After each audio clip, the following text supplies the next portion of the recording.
"I've been in love with someone else this whole time," she said. So I just said, "Okay," and walked away. Now he's engaged to someone else, and she just showed up at my door. Hey viewers, before we move on to the video, please make sure to subscribe to the channel and hit the like button if you want to see more stories like this. Thanks. My name is Mark. I'm 31. This isn't one of those "I got my revenge" stories you see on here all the time. This is a story about being completely erased, only to realize that the person who did the erasing was about to be erased herself. It's about a kind of quiet dignity that you find after everything you believed in turns out to be a lie. It's about moving on so thoroughly that the past becomes something you can barely recognize, like a photograph of a stranger. For 3 years, I was the rock, the unshakable foundation, the boring one, as she would later put it. My girlfriend, Sarah, was the artist, the creative. She was an aspiring photographer, an incredible eye for capturing emotion in a single shot. When we met, I was a network administrator for a mid-sized company, and she was a barista trying to save up for her first professional camera. She had this spark, this way of seeing the world that was so different from my own methodical, logical approach. I loved it. I loved her. Everything I did for those 3 years was for her. Our entire life was built around her dreams. She wanted to move closer to a major city for more opportunities, so I found a job there, and we moved. The rent was steep, so I picked up a side gig doing freelance IT support on weekends to cover the difference. I didn't mind. I believed in her. I saw the way her face lit up when she got a good shot. When she was on a creative high, it felt like I was, too. Her happiness was my happiness. I told myself it was a partnership, a long game, a mutually beneficial arrangement. I was building our future with a stable income and a reliable home. She was building her career, a more vibrant one, and one day we'd be a team that had it all. The small signs started about a year ago. Looking back, they weren't small at all. They were massive, glaring neon signs that I chose to interpret as anything but a betrayal. She started spending more time on her phone, glued to a screen. It was always work stuff, she said. Connecting with other creatives, building her network. Her phone was locked down tighter than Fort Knox. I'd walk into the living room, and she'd reflexively flip the screen face down on the coffee table. The open conversations we used to have about her work slowly faded. Instead, she'd just give me a one-word summary of her day. Then came the comparisons. A new name started popping up in her conversations, Alex. He was a photographer, too. She met him at a gallery event. At first, she spoke about him like a colleague, someone to exchange ideas with. Then the tone shifted. "Alex says the kind of work I'm doing is just a side hustle," she said one night, her voice heavy with judgment. "He thinks true artists don't have a 9 to 5. They live and breathe their craft." I remember laughing a little, trying to be lighthearted. "Well, I'm glad someone has a 9 to 5, or we couldn't afford this apartment." She didn't laugh back. She just looked at me with this cool, dismissive expression. The comments became more pointed, more frequent. They were always about Alex. "He lives in a converted warehouse loft," she said on another occasion, scrolling through her phone. "His entire life is a work of art. Not just his work." She'd talk about his travels, his connections, his passion. The word passion was thrown around so much it lost all meaning. It became an adjective used to describe everything he was and everything I wasn't. Alex was passion. I was a paycheck. Alex was a wanderer. I was a homebody. Alex was an artist. I was a commodity. I was just the guy who paid the bills, the financial safety net, the stable ground she could stand on while she reached for a different kind of life. A better one. One that didn't include me. I remember thinking, more than once, that I felt like a stepping stone. Like I was serving a temporary purpose, and when that purpose was fulfilled, I would be discarded. I pushed the thought away. I told myself I was being paranoid, jealous. She was just talking about her work. She was just talking about someone she admired.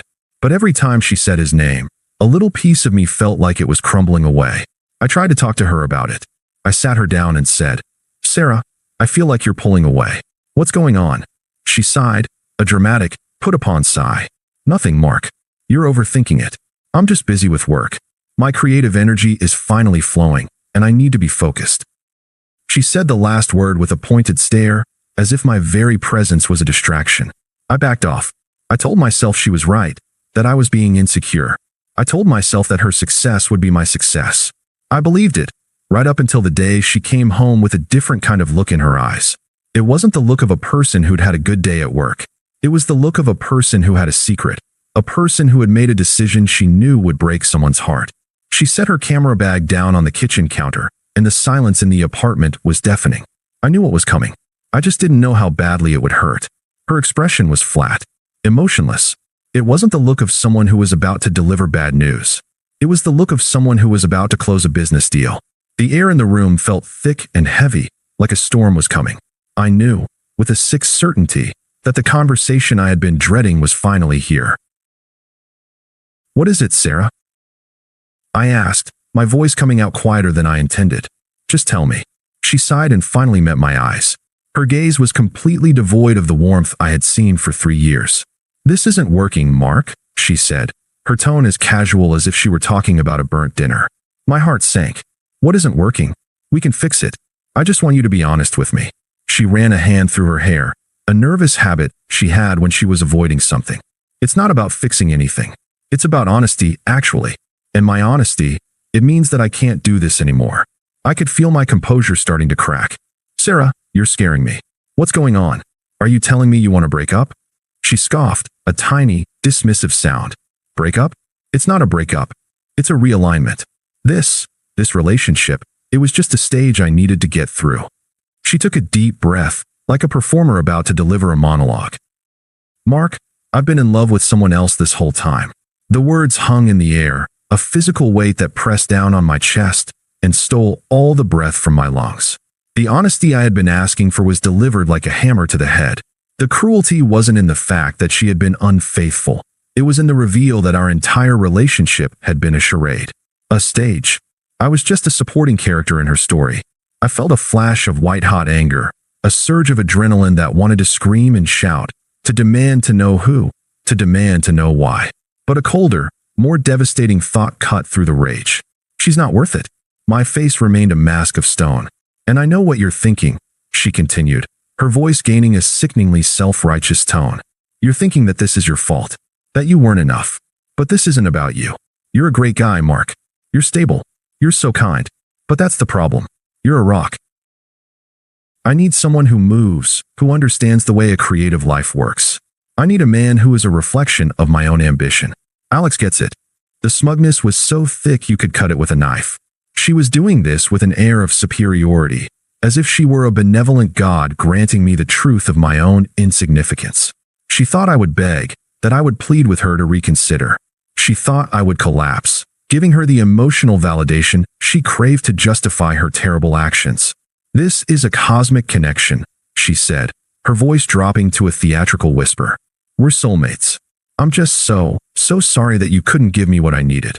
I took a slow, deliberate breath, and something inside of me clicked into place. The anger, the pain, the betrayal. I felt it all, but I refused to let it show. She wanted a show, a big emotional scene, and I wasn't going to give it to her. She wanted me to be a victim, and I refused to play the part. My voice was calm, steady, and utterly detached. It was the voice of a man signing a document and walking away. "Okay," I said a single word. My gaze was fixed on a spot just over her shoulder. "I wish you luck." She just stood there, speechless. Her smug expression had been replaced with one of shock, as if a script had been thrown off a teleprompter. She was waiting for the emotional outburst, the tears, the confrontation. She was waiting for me to validate her narrative that she was worth begging for. I didn't say another word. I simply turned and walked into the bedroom. I started packing, not furiously, not with slammed drawers or thrown clothes. I was methodical. I folded my shirts, rolled my socks, and placed my books into a cardboard box. As I worked, I could hear her in the living room, a ghost of her former self, just standing there. The silence was heavier than any argument could have been. It was the sound of a person who had been so sure of her own importance, confronted with her utter irrelevance. She was waiting for me to break, and I just kept packing. An hour later, I was zipping up my last duffel bag. She finally came to the doorway, her voice uncertain for the first time. "What are you doing? You're actually leaving?" I didn't answer. I just walked past her, grabbed my keys, and opened the door. Her face was a mix of confusion and indignation. "You're not even going to fight for this?" she said, her voice rising. "After everything? After all this time?" I turned and looked at her one last time. There was nothing left to say. I didn't owe her a fight. I didn't owe her an explanation. I just walked out and closed the door behind me. I didn't text, I didn't call. I didn't even check her social media. I just vanished. I took my grief, my pain, and my betrayal, and I carried it somewhere she couldn't see. The first few weeks were a blur. The new apartment was empty and silent, a stark contrast to the life I had just left. I came home every day to an absence, an echoing hollowness. But slowly, that void became a blank canvas. I wasn't just existing, I was rebuilding. I picked up a new side gig that I actually enjoyed, working on custom computer builds for a few clients. I started running again, clearing my head with every step. I reconnected with old friends I had lost touch with because I had been so consumed with her world. The quiet dignity wasn't about being strong. It was about being smart. I knew that she wanted a reaction. She wanted to be able to tell her story of the tearful, broken ex she had to let go of. I wasn't going to give her that. I was going to be the guy who just walked away. And in doing so, I began to find a part of myself I hadn't realized I'd lost. I started making decisions for me, not for us. My life became my own again. The confusion and hurt slowly gave way to clarity. She hadn't just left me, she had set me free. 6 months passed. My life was completely different. I was in a better place, both literally and figuratively. My apartment was a reflection of my own interests, not just a stage for someone else's dreams. I had a small workshop set up in the spare room. The pain was still there, but it was a dull ache, not a searing wound. I was getting a beer with my friend Dave, who was friends with Sarah's crowd, too. He was the only one who didn't take sides, and the only one I trusted to give me the truth. He looked at me with a little surprise. "You look good, man," he said, taking a sip of his drink. "You've been completely off the grid. What's the secret?" "No secret," I said with a shrug. "Just focusing on work, you know, and taking care of myself. That's about it." He nodded slowly, then hesitated. "So, you haven't heard from Sarah at all then?" "No. I think we made that pretty clear 6 months ago." He looked down at the table, spinning his beer bottle. "Look, I'm not bringing this up to stir anything up. I just think you deserve to know." He finally looked at me, his expression a mix of pity and disbelief. "Alex just got engaged." I felt a strange sense of detachment. "Okay. To who?" I asked. "To some girl he met on a shoot in LA, Dave said, his voice lowering. "He proposed to her last week. Sarah, she's completely losing her mind. She's telling everyone that he used her, that he was never serious about their cosmic connection. He just needed an in to a few of her photographer circles in the city. He totally ghosted her the day after he proposed. He even blocked her. The irony was so sharp it almost made me laugh. He had done to her what she had done to me, only far more callously. She had been so smug, so sure that she was leaving me for a better, more passionate life. And that soulmate had just used her as a stepping stone to his own ambitions, then discarded her without a second thought. She was a footnote, a rung on his ladder. Dave sighed. "It's a mess. She's calling everyone she knows, trying to get his contact info, saying he owes her a huge apology. Her friends, even her family, they're starting to get tired of it. It's hard to have sympathy when she was so cruel to you." The quiet justice of it all was almost overwhelming. Sarah, who had believed herself to be so superior, so special, had been a backup plan all along. Alex had never been in love with her. He'd just been in love with the idea of what she could do for him. He had used her to get ahead, and she was the last to know. I took a long drink of my beer. I didn't feel any satisfaction, no sense of victory. Just a quiet confirmation of what I had always suspected. The entire thing had been a lie. And the saddest part was, she had believed it herself. "I don't need to hear about it anymore, man," I said to Dave, my voice calm. "It's not my problem." He nodded. "I figured. Just thought you should know." I was already far away from all of it. But I didn't know how desperate she was until a few days later, when the calls started coming. From her. The texts, too. It was a slow drip at first, a test of the waters. Then it became a flood. She wanted to talk. She needed me. She needed her rock, the one she had so casually thrown away. And she was about to discover, with devastating finality, that her rock was no longer there to break her fall. The first text came a week later. A single, bland message that felt like a test. "Hey, hope you're doing well." I didn't respond. A few days after that, another one. "I've been thinking about you a lot." I didn't respond to that one, either. The messages started to come more frequently, the tone shifting from casual to desperate. "I miss our talks. I miss you." She started calling. I never picked up. Her calls would go to voicemail, and she'd leave long, rambling messages. "I know I messed up, Mark. He wasn't who I thought he was. I made a huge mistake. Please, just talk to me." It was pathetic. The woman who was too good for my boring life was now begging for it back. The irony was suffocating. Then her friends started calling. They found me through Dave, which I found out later. I picked up one day, thinking it was a work call. It was her best friend, Melissa. "Mark?" she asked, her voice syrupy sweet. "It's Melissa. Listen, I know you guys have some stuff to work out, but Sarah is a mess. She needs you." "Melissa," I said, my voice flat. "I don't know what you're talking about. There's nothing to work out. Please, she needs a friend right now. You were always so good to her. You need to be there for her." "That's not my job anymore," I said, a wave of cold detachment washing over me. "I'm not the same person she left, and I'm not her friend." There was a pause on the line, and her voice went from sweet to accusatory. "You're being cruel, Mark. How can you be so heartless?" "I'm not heartless," I said. "I'm just not hers anymore." I hung up the phone and blocked her number. Her mother even reached out. She sent a long text pleading with me to save her daughter. She wrote about how Sarah was losing herself and that she never should have left a good man like me. It was all a desperate attempt to manipulate me into playing the role of her savior. I read the message, put my phone down, and went for a run. The emotional charge from it all was completely gone. I didn't feel angry. I didn't feel sad. I just felt nothing. She was a stranger. Her attempts became increasingly erratic. She started posting cryptic messages on social media about how some people can't handle the truth and how some people choose to run from their problems. She even posted an old photo of us together with a caption about missing what was real. It was all a performance, a frantic attempt to get a reaction. She was trying to drag me back into her drama, but I was a ghost. I was in my new apartment on a Friday night. It was finally starting to feel like home. The walls were painted a deep gray, my new furniture was comfortable and clean, and my custom PC was glowing from the corner. It was a space I had built for myself. There was no art on the walls, just a few framed photos of my own, landscapes from solo hikes I'd taken. My phone was silenced, my night was quiet, and I was at peace. Then there was a loud, aggressive knock on my door. I looked through the peephole and saw her. It was Sarah. Her face was haggard, her makeup was smeared, and her eyes were red. She looked like a ghost of the smug, confident woman who had left me 6 months ago. She hammered on the door again. I took a deep breath. I felt no fear, no anger, no sympathy, just a sense of finality. I opened the door.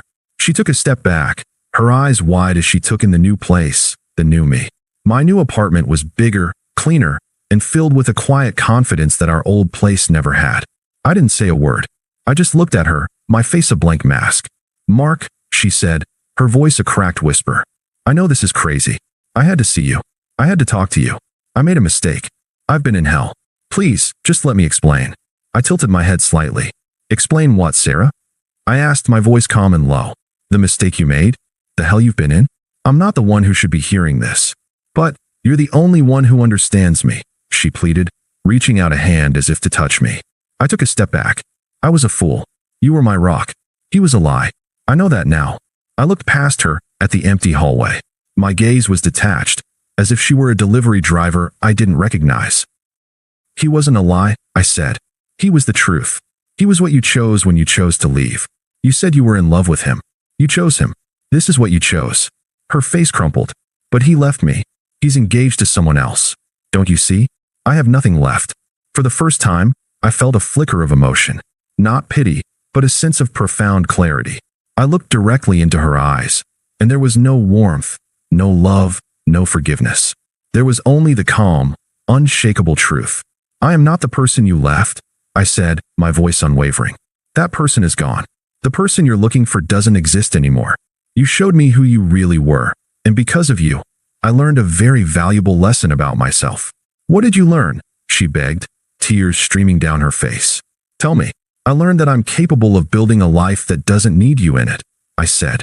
"And that's a life I'm not willing to compromise for anyone." I didn't wait for a response. I just took a step forward, reached out, and calmly shut the door. The sound was quiet but definitive.